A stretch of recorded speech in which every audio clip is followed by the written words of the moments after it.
एक बूढ़े भिखारी अनोखी कहानी। हर दिन एक भिखारी दरवाजे के पास आकर भीख मांगता था और घर का मालिक हमेशा घर के बाहर आते ही उसे देखकर फिर जाया करता। कई बार उसके लिए गालियां भी बकता। वो कहता, तू जिंदा ही क्यों है? पूरी जिंदगी ऐसे ही भीख मांगेगा क्या? धरती का बोझ क्यों बना बैठा है? और कभी कभी उस भिखारी को गुस्से में वह धक्का भी मार दिया करता। इतना कुछ हो जाने के बावजूद अधिकारी के मुंह से सिर्फ यही निकलता कि भगवान भगवान तुम्हारे पापों को माफ करे। एक बार सेठ को धंधे में बड़ा नुकसान होने की खबर मिली। सेठ बहुत परेशान था कि तभी उसके दरवाजे पर वही भिखारी आया। गुस्से में अपना आपा खोते हुए सेठ ने उस भिखारी को पत्थर दे मारा। पत्थर लगने के कारण भिखारी का सर फूट गया और उसके सर से खून बहने लगा। फिर भी दर्द से कराहते हुए भिखारी ने इतना ही कहा, भगवान तुम्हारे पापा को माफ करे।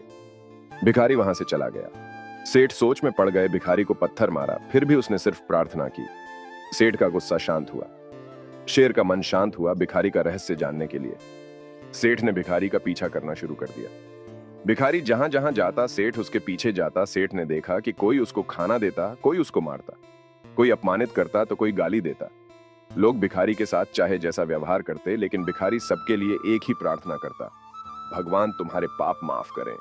अब रात होने को आई थी। भिखारी अपने घर जाने के लिए लौटा। वो अपने घर पहुंच गया, लेकिन सेठ अब भी उसका पीछा कर ही रहा था। एक पुरानी टूटी हुई खटिया पर एक बूढ़ी औरत लेटी हुई थी। काफी कमजोर और बीमार लग रही थी। वह भिखारी की पत्नी थी। अपने पति को वापस आता देख वह खाट से उठ खड़ी हुई। पत्नी ने अपने पति के भीख वाले कटोरे में देखा, उसमें सिर्फ आधी बासी रोटी थी। उसे देखकर वह बोली, आज बस इतना ही मिला? और हाँ, आपके सिर से खून निकल रहा है, ये चोट कैसे लगी? बूढ़ा भिखारी बोला, आज बस इतना ही मिला, किसी ने कुछ दिया ही नहीं। सबने गालियां दी और एक नए पत्थर भी फेंकना, इसीलिए मेरा सर फट गया।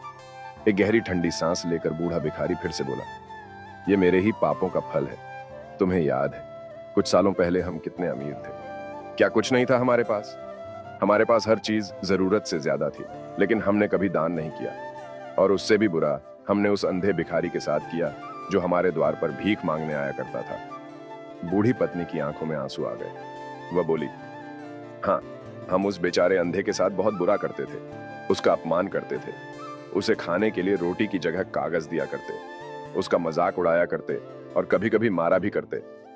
मैंने कभी उसको रास्ता नहीं दिखाया। एक बार मैंने उसके मुंह पर मिट्टी भी फेंकी थी और वह हमेशा दुखी होकर यही कहता कि भगवान तुम्हें तुम्हारे किए की सजा देगा, भगवान तुम्हारे पापों की सजा जरूर देगा। उसका श्राप सच हुआ और हम इस दुख भरी जिंदगी में आ गए। भिखारी बोला, हाँ, उसका श्राप सच हुआ, इसलिए मैं किसी को बददुआ नहीं देता।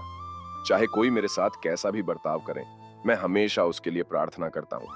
मैं नहीं चाहता कि कोई भी हमारे जैसे जिंदगी का अनुभव करे, किसी को भी हमारे जैसे दुखों का सामना करना पड़े।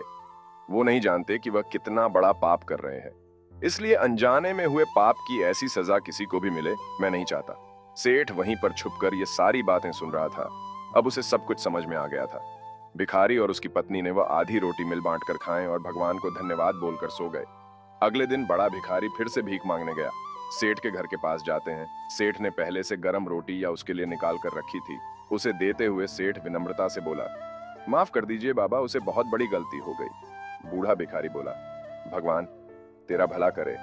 इतना कहकर वह आगे निकल गया। इस कहानी से जो सीख लेने लायक है वह बड़ी ही सिंपल है कि आदमी चाहे किसी के बारे में बुरा कहे या भला करे, लेकिन भगवान सिर्फ कर्म के हिसाब से उसको फल देता है। क्या हुआ अगर भगवान नहीं दिखता है, लेकिन यह बात बिल्कुल सच है, उसके खाते में सबका हिसाब बहुत बहुत पक्का होता है। इसलिए जब किसी के लिए कुछ भी करो तो अच्छा ही करो।